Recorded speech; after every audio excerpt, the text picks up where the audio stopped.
Hi everyone, welcome back to another video from Tech Basics. In this episode, we will be learning how to redeem Kwik Trip points. First of all, go ahead and type in quickrewards.com in the URL box after opening up a web browser and then get to the main homepage of Kwik Trip. There are two main ways to redeem your Kwik Trip points. The first way is 15th visit reward and the other is in-store and partner rewards. The in-store and partner rewards offers more flexibility in exchanging your Kwik Trip points for various purposes.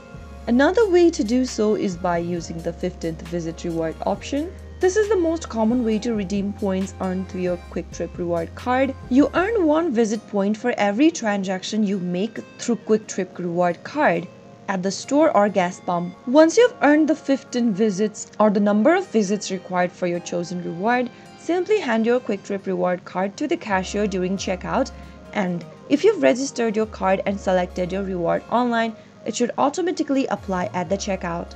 So that is the only way you will be able to redeem your Kwik Trip points. If you found the video to be helpful, go ahead and give us a thumbs up.